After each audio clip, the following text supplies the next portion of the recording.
le côté invocation, tralala diplomatique, bavardage écologique, par des gens qui n'en pensent rien, ça suffit. Et donc maintenant, il faut passer à une diplomatie contraignante. C'est-à-dire, on a un accord, celui qui ne le respecte pas, bah, il a ce qui se passe d'habitude. Il y a un jugement, il est puni pour ça. Alors, je ne crois pas que c'est exagéré de dire, regardez, les grandes multinationales, elles peuvent faire des procès aux États quand un État prend une loi qui contrarie leurs intérêts. Mais l'humanité, elle ne peut pas faire un procès aux pollueurs qui pourrit les conditions de vie, de base de la vie humaine. Donc moi, je suis partisan du fait qu'on arrête les pèlerinages de promesses et qu'on passe à des accords contraignants. Alors évidemment, on fait attention à ce qu'on signe, hein, mais des accords contraignants. Alors il y en a au moins un qui est sur la table et qui est bloqué depuis 10 ans. C'est celui qui est à l'ONU pour obliger les multinationales à respecter l'environnement et les droits sociaux. On en a un autre qui est aussi paralysé, c'est la proposition des Boliviens de faire un tribunal climatique international. Il y a 1000 scientifiques qui ont proposé de faire un traité de non-prolifération des énergies carbonées, comme c'est le cas pour le nucléaire. Donc on ne peut pas dire on ne sait pas quoi faire et on ne sait pas par où commencer. Tout est là sur la table. Et si on a zéro idée, mettons qu'il y ait des gens qui aient zéro idée, on peut transformer le tribunal pénal international en il existe et on dit bah maintenant vous avez le droit de reconnaître le crime d'écocide.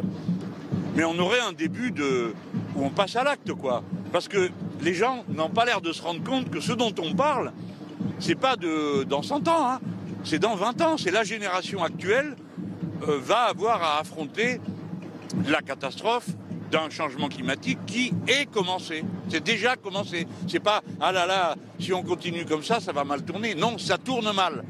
Donc voilà ce que j'ai à dire sur la COP et puis surtout bon qu'on en finisse avec les hypocrites comme M. Macron.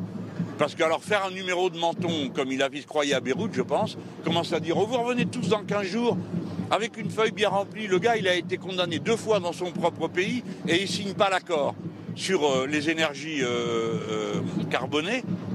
20 pays le signent, pas lui. Et le gars vient faire des leçons. Donc, hélas, la France n'est pas en pointe. Voilà. Monsieur Mélenchon, il y a quand même une question qu'on doit mettre sur la table. Il y a des intérêts qui sont très grands. Alors, on peut avoir plein de bonne volonté. Il y a des lobbies, il y a des industries très grandes. On fait quoi contre ça? Est-ce qu'on peut faire quelque chose? Mais le droit, qu'est-ce que vous voulez faire d'autre? Alors, il y a une première solution qui consiste à aller avec un gros bâton. Mais je pense que personne ne pense que c'est efficace. Donc, ce qu'il faut, c'est qu'on ait du droit international qui protège l'humanité. Donc, si on décide, par exemple, qu'il n'y a plus d'extraction de pétrole et de gaz dans les grands fonds marins, eh ben, on le décide. Et après, le premier qui fait un trou, il a droit à un procès, et il rebouche le trou, et ainsi de suite. On punit, on pénalise, on met des grosses amendes. Et vous verrez que les multinationales, ils s'adaptent. Hein. Personnellement, je ne suis pas pour qu'ils continuent, mais bien sûr qu'il faut de la contrainte. S'il n'y a pas de contrainte, s'il n'y a pas de punition, ben, ça va continuer. Pourquoi ça s'arrêterait? Pourquoi leurs intérêts sont tellement évidents, leurs profits sont tellement immenses, pourquoi ils arrêteraient? En ce temps présidentiel, on a l'impression que le souci numéro 1, ça va être le pouvoir d'achat. En quoi c'est compatible avec l'autre grand problème climatique? Ah ben oui, ben c'est directement lié. La chose la plus écologique à faire, c'est d'augmenter les salaires. Je vous explique pourquoi. Parce que si vous augmentez les salaires, les gens peuvent choisir, par exemple, de se nourrir bio. Aujourd'hui, c'est hors de prix. Si vous êtes payé au SMIC, pour vous nourrir bio, il faut se lever de bonne heure ou cultiver soi-même sur son balcon. Donc augmenter les salaires, c'est donner aux gens la liberté de choisir une nourriture convenable. Et dès lors qu'ils auraient une nourriture convenable, ils échapperaient aux grandes pandémies masquées, les crises d'obésité et le diabète et l'hypertension. Donc augmenter les salaires, c'est une politique sanitaire et écolo. Je sais que ce n'est pas habituel qu'on entende dire ça, mais ceux qui ne le comprennent pas, évidemment, ils ont intérêt à ce qu'on parle d'autre chose. Alors il y aurait d'un côté l'écologie, avec ces salauds de pauvres qui ne veulent pas payer leur essence, parce que c'est ça qu'ils ont fait la dernière fois, la propagande qu'ils faisaient, c'était s'il y a un problème, c'est de la faute des gens. Non, ce n'est pas de la faute des gens. C'est de la faute de ceux qui ne veulent pas payer correctement les gens, ceux qui ont organisé le territoire de telle sorte que tout le monde est obligé de monter dans une voiture pour tout et n'importe quoi. Donc, vous voyez, fondamentalement, l'écologie, c'est un problème politique. Et pour quelqu'un comme moi, la réponse écologique, c'est l'anticapitalisme. Je ne vois pas ce qu'on peut faire d'autre. Qu'est-ce que je vais faire? Je vais aller dire au patron de Total, monsieur, renoncez à faire des profits.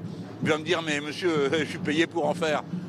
Donc on comprend ça, c'est un effet de système, c'est pas les personnes qui sont en cause. Et regardez, la nuit dernière, tranquillou, à minuit, l'Assemblée nationale a voté qu'on allait dédommager les pétroliers et les gaziers dont les tarifs ont augmenté. Ça n'a l'air de déranger personne. Enfin, je veux dire, de ceux qui l'ont proposé. Quand les gens vont s'en rendre compte, ils vont être fous furieux. Donc, si vous voulez, il n'y a pas la question sociale et la question écolo. C'est la même. Si vous la regroupez, vous apportez une réponse. Mais il faut avoir le courage de le faire.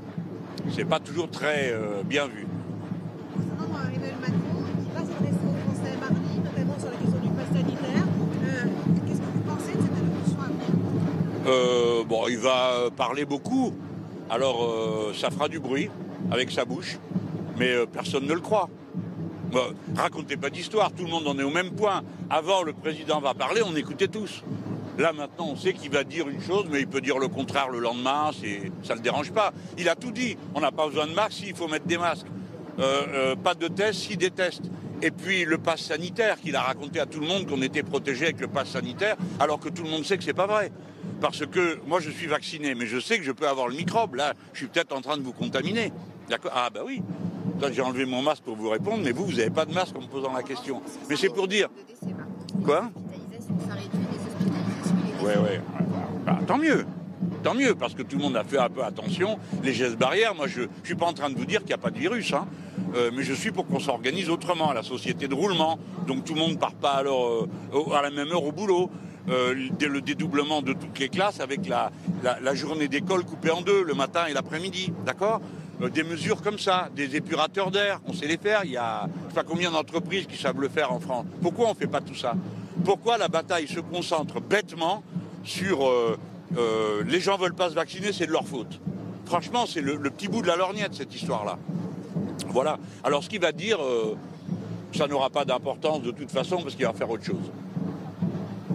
Tant pis pour lui. Les épidémiologistes me disaient il y a surtout un manque d'informations, notamment sur la troisième dose, pas de communication. C'est ce que vous pensez aussi, parce que vous dénoncez. Mais exactement, en termes d'action, qu'est-ce qui se passe aujourd'hui ? Mais moi, si vous voulez, je ne suis pas d'accord avec leur façon de faire. Partons du début.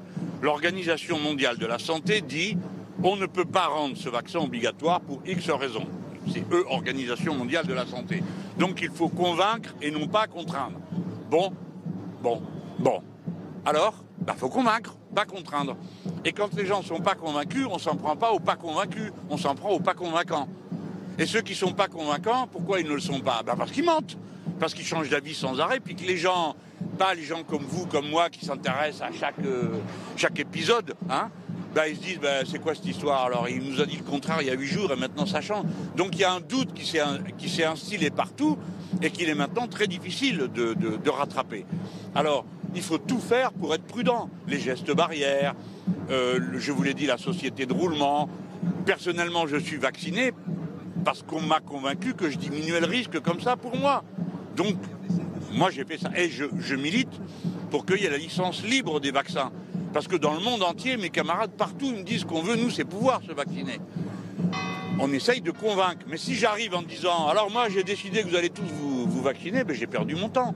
On ne peut plus le faire maintenant. Donc, il faut convaincre. Alors, si M. Macron veut faire quelque chose d'utile mardi, c'est ça qu'il faut qu'il fasse, qu'il explique aux gens pourquoi il vaut mieux faire ceci et cela. Mais s'il vient seulement pour leur parler de vaccin, ça ne va pas le faire. Hein. Il faut qu'il leur parle de tout le reste.